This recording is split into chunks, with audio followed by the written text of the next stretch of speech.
Hey all you GBA type people, welcome to Pivotal Moments, the show where we take the pivotal moment of each of the Season 2 GBA D-League matches, break them down for you, and tell you how the battle shifted into one player's favor. I am KantoCastBlue. And I'm Berk. Berkeley is filling in for Old Man Tup as he is still on recovery from having surgery a couple days ago, about a week ago, maybe. Tup, we wish you well. Berkeley is doing an amazing job filling in, just so you guys know. Hey, I try. We did do a video last week. It didn't really see the light of day. It might never see the light of day, but take my word for it.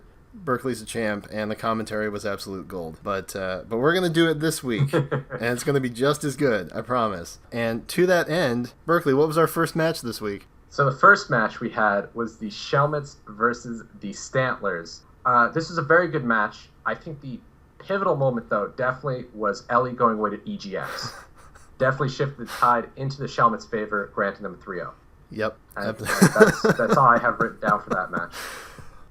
Absolute, yeah. I absolutely agree. That was definitely the breaking point that decided the match. If you guys weren't aware, there was a forfeit, so the Shelmets won 3-0 automatic. So the real first legit match that we have was the Seattle Staraptors going up against the San Francisco Arcaniners. And again, I will bear the responsibility of reporting the sad news of a 6-0. Arcaniners did win 6-0 over the Staraptors. There were some unfortunate mishaps on Gearhart's side. The Staraptors brought Salamence, Jolteon, Tentacruel, Registeel, Mesprit, and Yanmega. The Arcaniners had Seismitoad, Zapdos, Scizor, Goodra, Arcanine, and Landorus. So even though the numbers show a pretty decisive match, I feel like there was a moment that Landorus got a sub up on a Tentacruel that switched out, and then landed a crit on Mesprit, which did matter. So without that sub getting broken early on, Landorus was just kind of free to wreak havoc all over the place. There were some other mishaps where a Salamence went for an Outrage, which was reported to be a misclick onto an Arcanine that had just intimidated and also had Rocky Helmet. Oops. What else do you say about that, you know? Gearhart in his video actually said that he knew he had to go for Dragon Dance then and there, but the Outrage was unfortunately misclicked and he was locked in, and the Rocky Helmet recoil damage and the Intimidate, it was all just too much. But ultimately, I think the breaking point was that sub. Yeah, this wasn't really a turning point, but I saw the Sap Sipper Goodra switching in on Giga Drain to be kind of a pace setter for the match. He switches in Yanmega, went for a Giga Drain. It gets the +1 attack. He predicts the Registeel to come in and goes for the Earthquake and 2-KOs it. He had to sack off the Registeel because he didn't really have anything to switch in on the Goodra. You know, not even like Mesprit, because then it could take like a Draco Meteor, and that's, you know, not good. So he sacked off the Registeel, and that really early match prediction, I think, set the pace, and he was fighting an uphill battle at that point, and then the breaking point was that sub Landorus. Gets the sub up, crits the Mesprit, killing it. Did the crit matter? Maybe, maybe not. I don't know the exact sets. I think the Mesprit was supposed to be specially defensive, so it might have mattered, but either way, it can't get off the Ice Punch. Then he has to sack off the Jolteon as well just to break the sub and get it out of there. So sub Landorus comes in and kills two things right off the bat. Yeah. He's down 6-3. And then the Salamence, that was damage control. He's trying to at least knock it 6-0'd, and then he misclicks.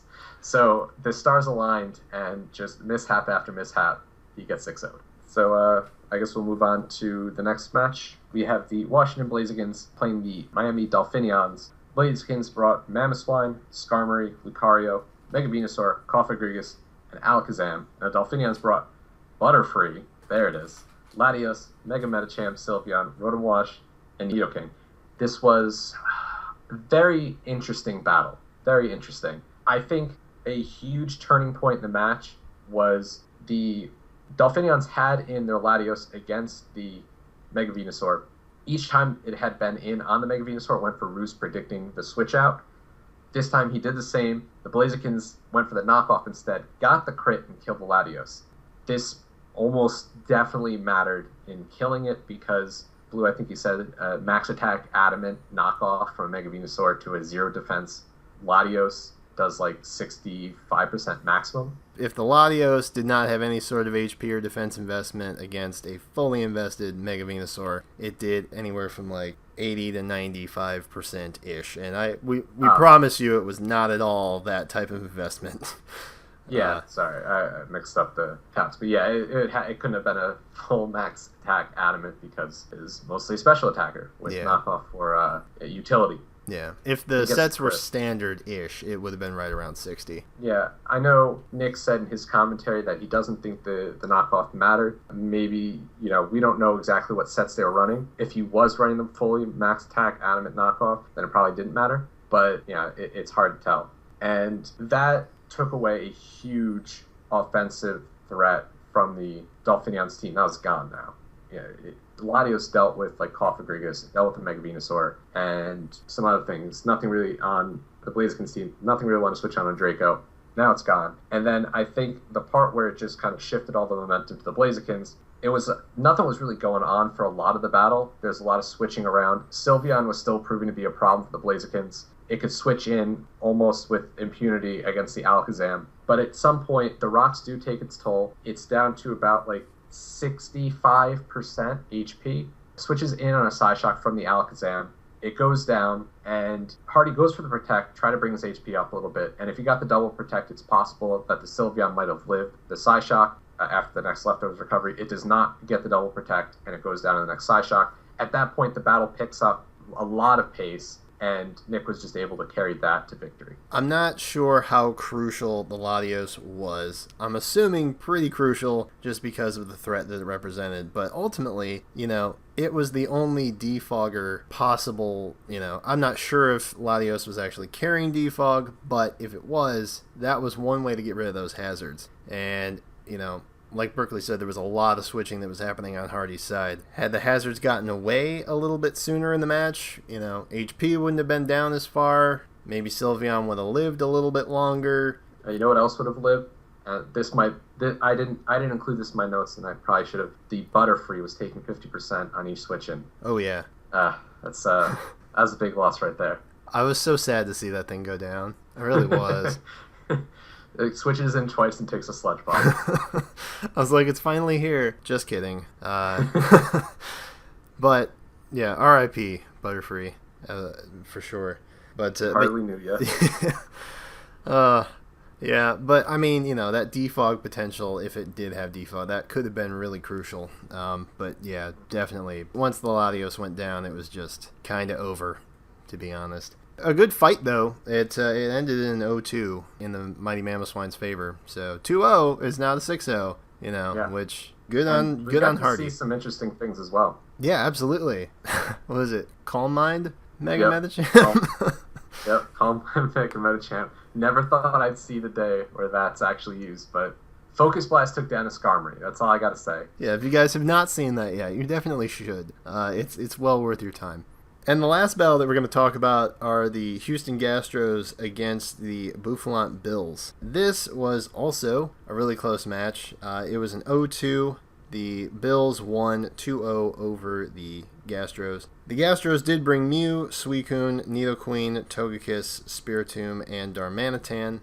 The Bills had Hippowdon, Excadrill, finally, Azelf, Mega Manectric, Exploud, and Moment for me. I guess if we're gonna just pick one and play devil's advocate here, the Stone Edge prediction on an incoming Togekiss from that Hippowdon more or less left the Nidoqueen and the Darmanitan wide open to just Earthquake Havoc, mainly at the mercy of Excadrill, to be honest. Or Mega Manectric could come in like it did and just clean up because evidently we just don't want Excadrill to hit the field this season, but that's okay. I'll wait patiently. Maybe next week. Maybe. I mean, listen, Will, if you're watching this, don't bring Hippowdon Excadrill anymore. I want my bold prediction to be right. So just, okay? Don't get any Sandwich sweeps. Let's just leave it at that. But I see a little bit earlier in the match being the biggest pivotal moment. It was the crit boom burst on the Suicune as it was about to roar. I see that as the big pivotal moment because at that point, it was going for the roar. It could have roared out into Mega Manectric, and then, that does not help, and it probably would have, the Suicune was going to die anyway. or it could have roared him out into something like a Hippowdon, which it could have been able to rest on, and he might have been able to save his wall. But the crit just outright kills it. It's gone. And at that point, his walls are all decimated. The Mew's gone. The Spiritomb was also killed by the Exploit, and now Suicune's gone. All his Nidoqueen, Togekiss, and Darmanitan left, and Scarf Nidoqueen, while a threat, can't break through the Hippowdon, and especially if there's Sand Rush from the Excadrill. The Hippowdon was able to take down the Nidoqueen, and the Togekiss died to the burn, but it basically took down the Togekiss as well. And all that's left is Darmanitan, and he could have gone with the Excadrill, finally hit the field, get one kill, but he's like, nope, gonna go with the Magnetric, show off that it was actually HP ground, kill the Darmanitan. I mean, talk about planning, right? Yeah. That Exploit just wrecked everything. Yeah, it was a max speed, modest Exploit, which turned out to be a really good choice because a lot of times in Standard it's max HP, max special attack, modest. But because it was max speed, it was actually able to outspeed the Mew and take that down also in a 2-0. Yeah. Where normally the Mew would be able to outspeed, possibly get like a soft boiled up. But outsped the Mew and just 2-0, done. So the Mew was gone immediately in the beginning of the match. Well, yeah, definitely that crit on the Suicune. Yeah. That was pretty big. Well played by everyone this week. Yeah. Except maybe the Shelmets and the Stantlers. No, you know what? Especially the Shelmets and the Stantlers. I think you're too harsh on the Shelmets. I think they played fantastic this week. The Stantlers, I'm a little bit disappointed in how they planned. They didn't bring the right mons. Well, there's always next week. Week 6.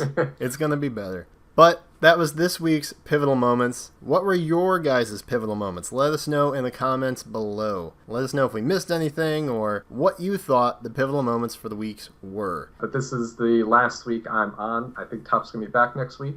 It has been awesome being on Pivotal Moments. It's been a pleasure recording with you, Blue. And I'm looking forward to having Tup back. So, Tup, I hope you're feeling a lot better. Berkeley is being far too kind. The pleasure was all mine. Berkeley, it was an honor and a privilege, sir, to have you on. But for this week, I am Blue. And I'm Berk. And we will see you guys next time. Bye.